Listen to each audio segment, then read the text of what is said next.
Hello again, everybody. This is Dan Clouser, and welcome back to the Journey of My Mother's Son podcast. Today I'm joined with Erin Gray, who's the founder of Generate a Life Well Lived.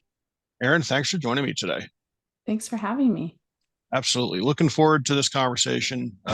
We connected through Podmatch quite some time ago and been kind of following each other since then on social media and have been sharing our travels with each other through social media, which is pretty cool to see where we've both been, and just kind of really feel like there's a synergy here that's going to come out in this conversation. But before we get started, just introduce yourself to the audience. Who is Erin Gray today? Ooh, Erin Gray today is a much more calm, easygoing, present person who she probably wasn't if you asked my husband or anyone around me 4 years ago. That probably wasn't a very truthful statement. But someone who, loves to obviously travel. I mean, that is a heart's desire of mine, loves to travel, loves to connect with people, and really be present in the now versus living for the future. I love that. I love that. So, seems how you kind of brought it up in your intro. So, what happened 4 years ago? I had ran my family's business for about 10 years. It was a second generation wastewater construction business. And before that, I was a financial planner. So classic, overachiever, all of the things, checking, I call it like checking the list, your checklist off, trying to get to that place, right? Like get to retirement. So then I can finally get to like breathe, slow down, enjoy my life.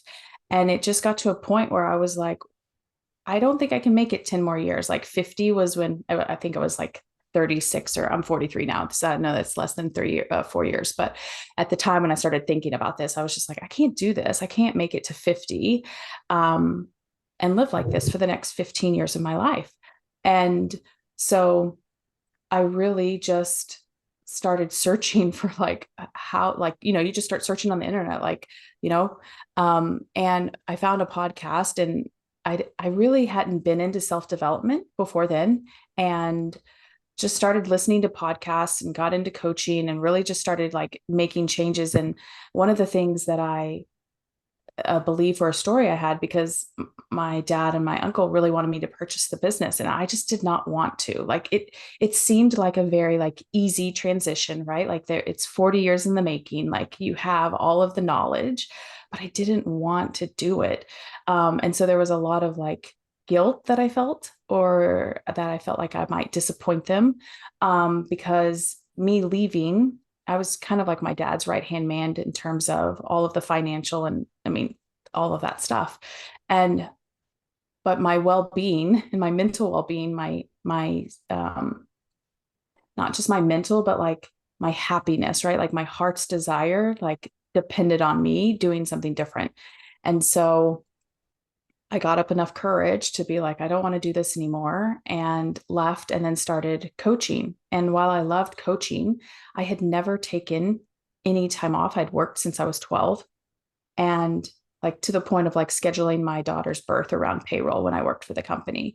And just got to a point where I was like, I want some time off. So I took what I thought was going to be 3 months off, which ended up being 2 years off, and really just getting to play and enjoy my life, and like, all of the things that we put, to the future and delay.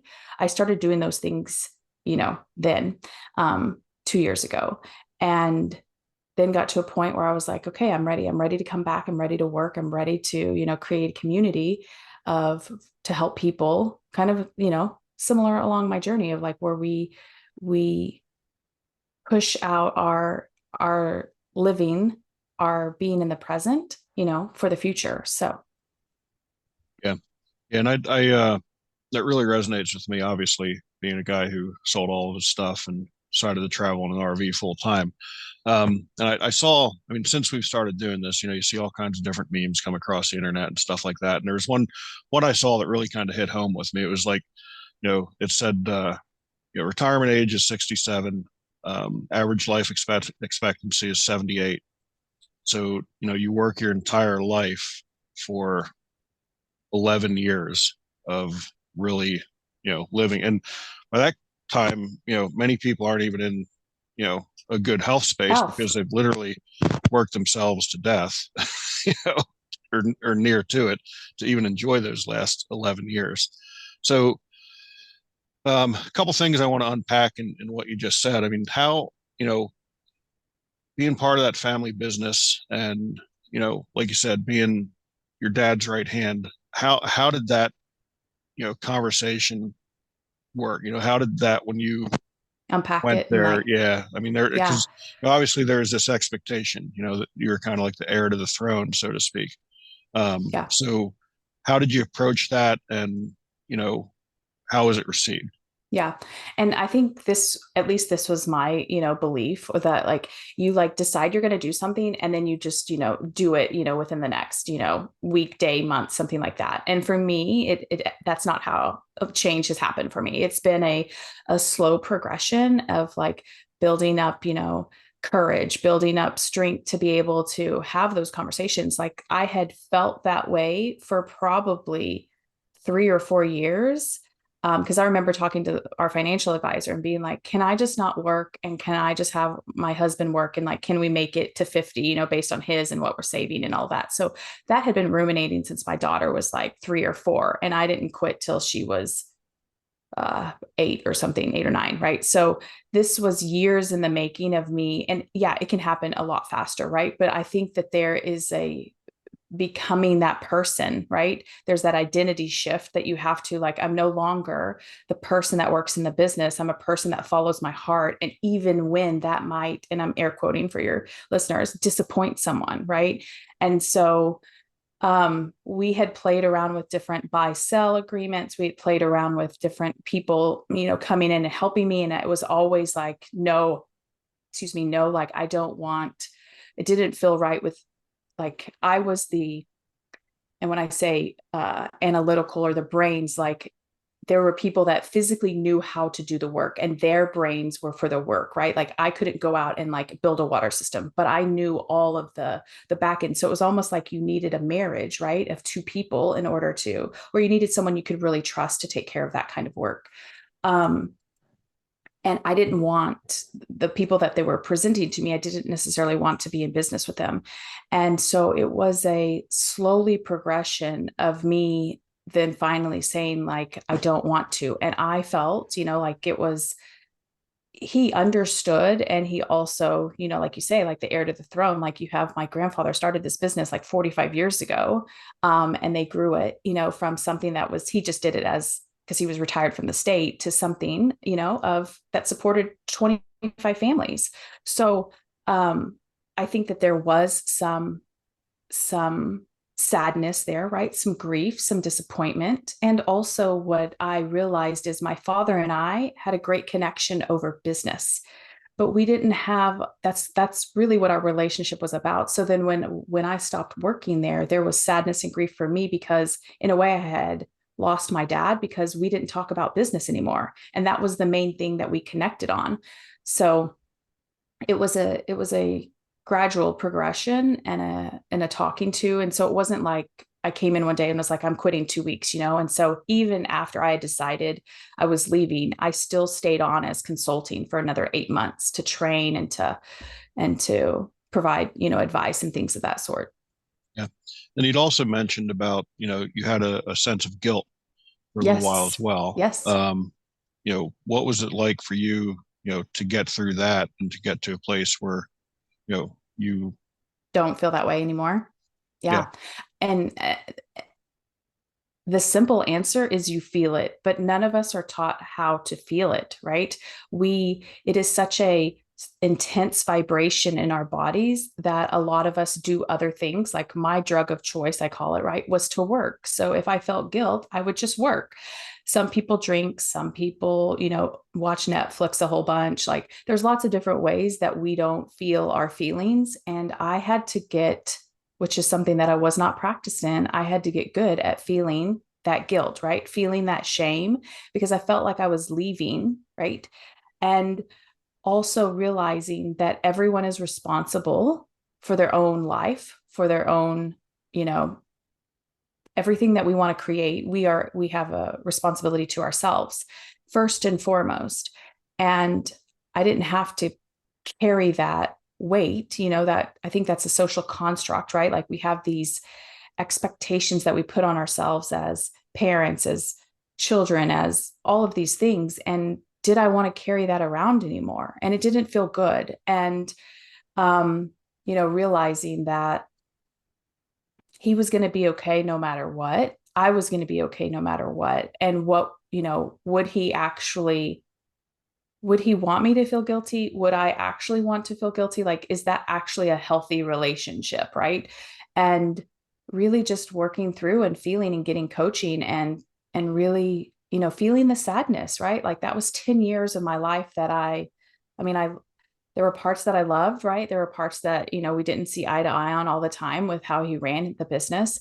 But there was that connection there. And I don't know if a lot of people talk about like the sadness and the grief when a chapter of your life kind of, ends or closes.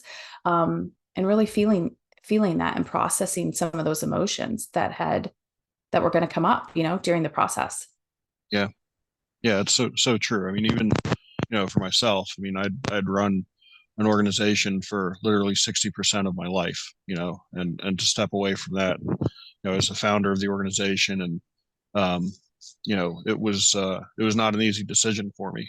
Yeah. So I can definitely relate to what you're talking about there. Um, let's talk a little bit about, just travel in general. I mean, Mm-hmm. what do you find, um, you know, fulfilling in your travels? I love new places because I think you get to see, it's like we're all the same. All the humans are all the same, and then we're all different, right? Like you meet people in places and all over the world, and they're totally different culture. They eat completely differently. They speak another language. And then yet at the same, like when you get to have conversations, like we all want the same, right? Like we want love, we want connection, we want community. We all have our cultural beliefs that have kept us in this should place, right? So I love meeting people. I love doing, things that you may not do on a consistent basis, right? When you're at your house in your regularly scheduled life. And I think it knocks you into consciousness without even trying, right? Like you can't just go on autopilot when you're driving down the road in a new city. Like you literally have to be conscious and pay attention and be present. And I love that part about travel, that it just does that magically without having to even, you know, try, because you're in a new city, new places, new people, and it forces you to be present.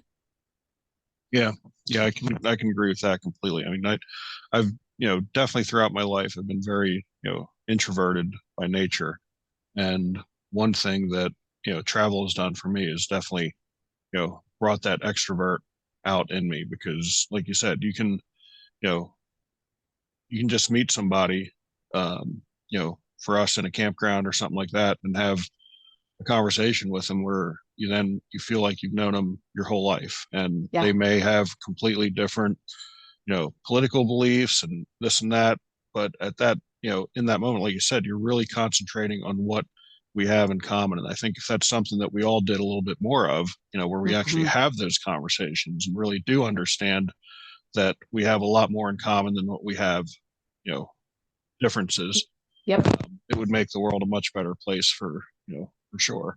Yeah. And this country is just so big, um, and we've by the time we're done with this loop of our trip, we'll have 45 states that we've been to, and it's still, we've just scratched the surface. And Mm-hmm. there's so many different cultures just within this country Yes. alone. Yep. Um, so it really is refreshing to be able to see you know how much alike we are. Yeah. Again, if that's what If we're we'll look for it, right? If we look for it, if we try to find the connection, and our ego minds, if we can let go of trying to be right, right? Like that's an ego thing.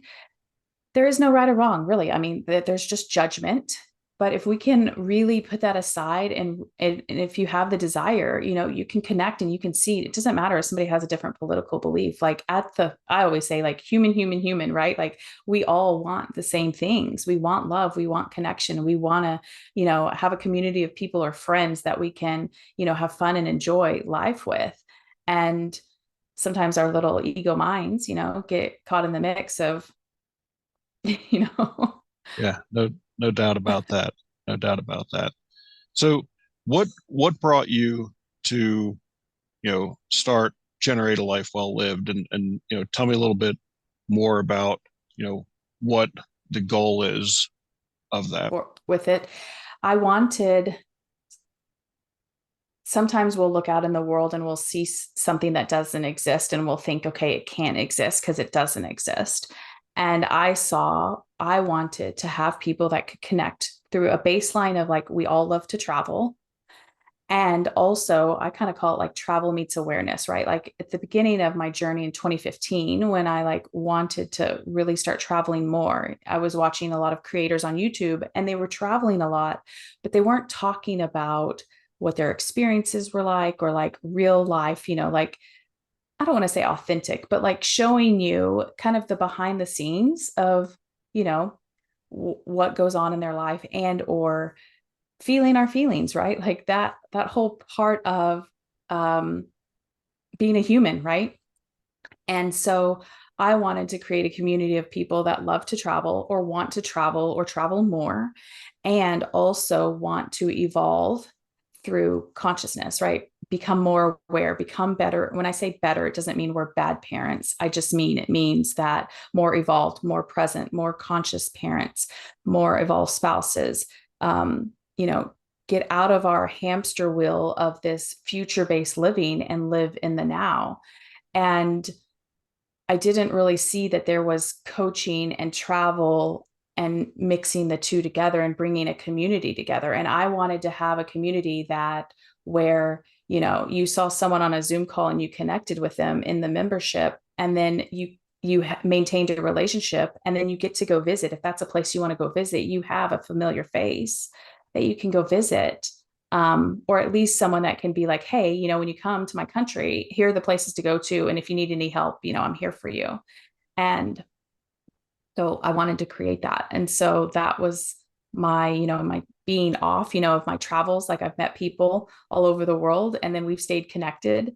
And I love the connection. I love the community. And so that is what I'm in the process of building and why, I chose and generate from I kind of dove into human design when I was off. And I kind of call it like a strength test. There's lots of things with it, but like a strength test on steroids. And I got to started to see like, oh, I was completely living against kind of how I naturally am supposed to be in my energy. And so the generate comes from we generate our life and also me being a generator. And so that's, Yeah, yeah, I love that. And it's, again, it's so true, how important community is. yeah, And, we were very involved in our community when we lived, back in Pennsylvania. But um, what we found is this RV community is just so tightly knit. And people we've met on volunteer projects who, then we find out we're in the same area of the country. We get together again, stuff like that. I mean, people that, even the podcast community is a very tight knit community where, yeah. no one's in competition with each other. Like we're all just looking to lift each other up. So, so many times I've had other podcast hosts introduce me to a potential guest, or, I introduced a potential guest to another host. And, many times I've been able to get together with one of my guests or someone who's hosted me on a podcast throughout our travels. We did it in Fort Wayne, Indiana. We did it twice when we were down in Texas. Um, and again, it's one thing to have the Zoom call and connect that way, but when you can, sit down and break bread with somebody or have a cup of coffee with them in person, it just, it really makes it, you know, Fun, a right? Like nice, it's like a yes, true connection, like a real connection, right? And absolutely. I think that's the other thing. It's like I'm sure like with COVID and everything, it kind of, we had a lot of separation, but like, it doesn't matter how much money you have, like we want to connect with people. And I think that, um, with the people that want to save and they want to like save for the future, and we're so focused on that, it's like, and we're missing out on like what we're trying to get to, we have currently right now, if we will, slow down long enough to see it, and like where is that already within us. So Yeah. Yeah. Because a lot of times, I mean, society teaches us, it's kind of like, you're wearing the hat with the piece of cheese out in front of it. And no matter how hard you're running, how fast you're running, you never actually get to it. It's still just out there, just out of your grasp to actually yeah, get to it. yeah, And, I think that's one of the things that, I think more people need to learn is that, yeah, um, like you said about living in the now, living in the moment, that is so important because everybody just, again, society teaches us, to constantly be looking forward, and we lose, these moments that we're in right now. And that's one of the reasons, like, I love getting out on a trail and hiking and being mm, in nature and just really enjoying, what's surrounding us at that point.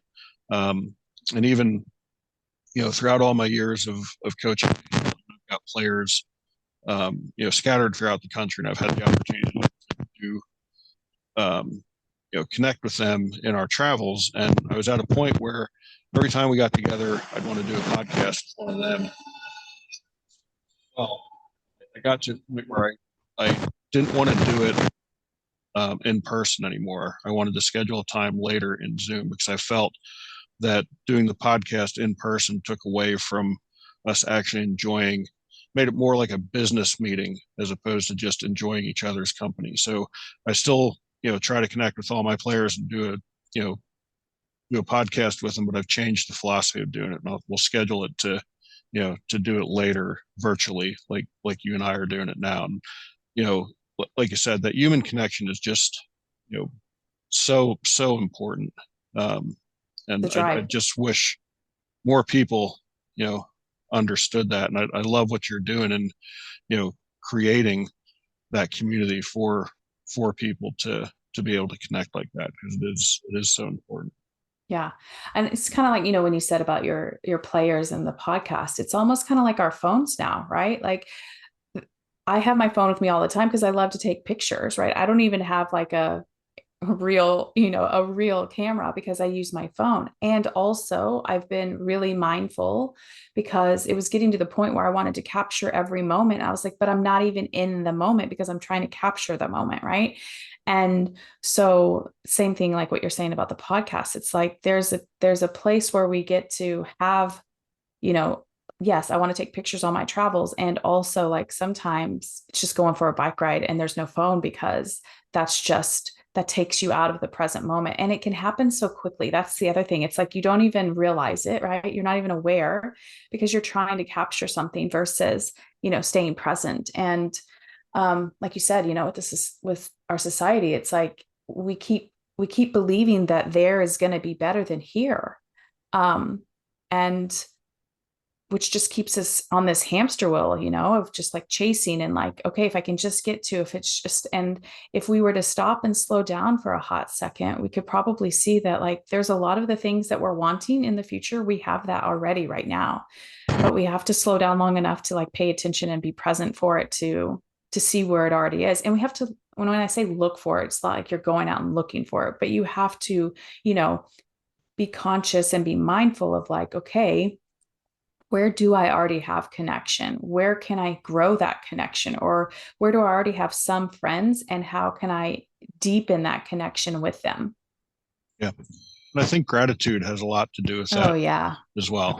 Just understanding, like you said, what we actually do have instead of focusing. Again, I think society, teaches us to focus on what we don't have. You know, Yes. when really we can be so grateful for everything that we do have. And I'm so grateful that the things that are nearest and dearest to me are literally within this 33-foot RV. You know, Mm. um, and I think just you know.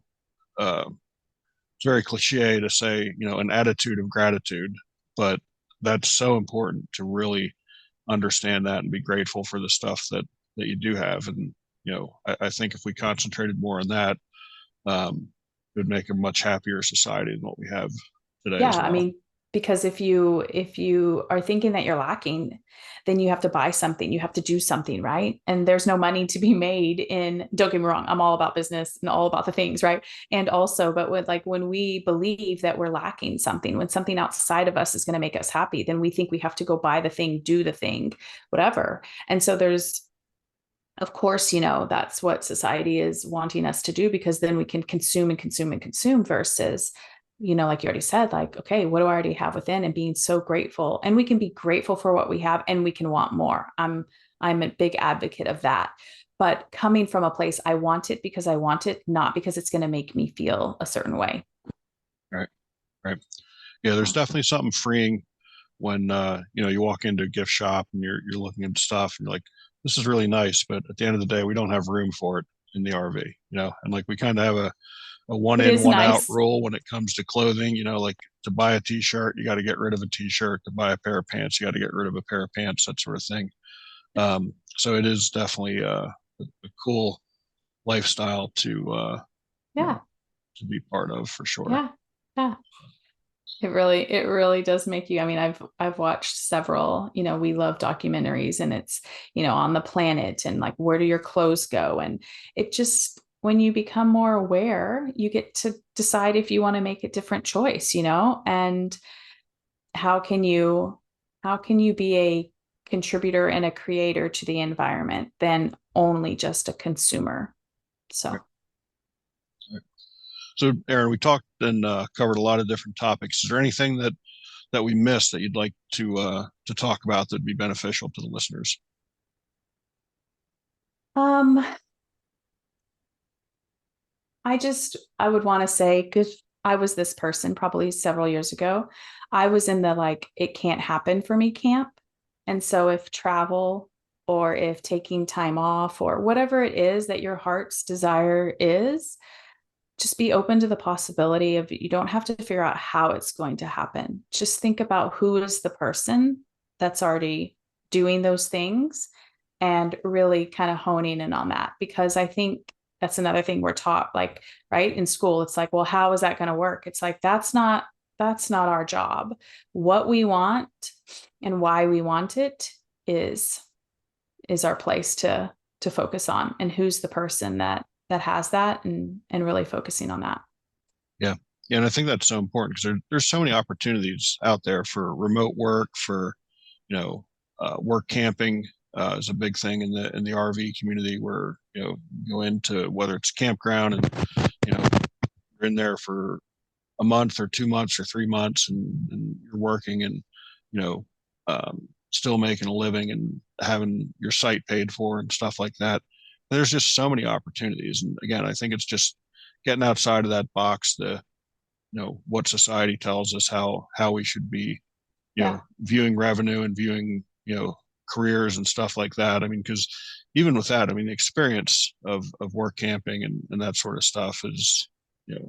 unbelievable. I mean, even with the volunteer work that we've done, um, we're not getting paid for that, but the experience that we walk away with that, and some of the things we've seen is just absolutely amazing and you know priceless when you come right Yeah. down to it. You Yeah. know, I want to say one more thing onto that real quick is, I think sometimes we want to fantasize about, like, if you have a desire to travel, you want to go from where you are to like 100, right? But just take a 2 day trip, right? And if you, and what I have found is people will be like, well, I can't do that. I'm too busy, or I have too much, or the kids, da, da, da, da. It's like, how do you think you're going to go from 0 to 100, right? Like, just start small, start simple, and, do something just within your little back, and if, when I say backyard, like in your radius, right? And you'll notice stories will come up, right? Like the reasons why you can't. And those are the stories that are holding you back from doing the thing that's going to take you to, the 100, right? So I say, just start small, start simple, and start now. right? Take the first step. You know. Yep. Yep. So, Erin, how do people find you if they're interested in being part of your community? Where do they find you out on the internet? How can they reach out to you? They can go, I'm on Instagram quite a bit. So you can go find me there at Erin, Erin, Gray, Gray. Or you can come visit my website. It's Generate a Life Well Lived. And that's also the link in my bio and Instagram. Erin, that brings us to our final question. As you know, the subtitle of the podcast is Many Little People in Many Little Places, which comes from the opening lyrics of a Michael Franti song, which go, when many little people in many little places do many little things and the whole world changes. So what's one of the little things that Erin does on a daily basis to make the world a little bit better place? The answer is taking care of myself, because when I take care of myself, I'm able to show up for everybody else in a much loving, compassionate, present space. So important. So important. Again, another thing that society kind of puts in the back burner, Yeah. where I think being selfish is one of those things. Yeah. So you can't take care of others if you don't take care of yourself. Yeah. Totally. So important. Love that. Folks out there listening, be sure to check out my other podcasts and blogs at journeymymotherson.com. While you're there, pick up a copy of one of my books. Again, Erin, I appreciate the conversation. It was a lot of fun, and wish you the best of luck in your remaining travels. Thanks. You too. Thank you.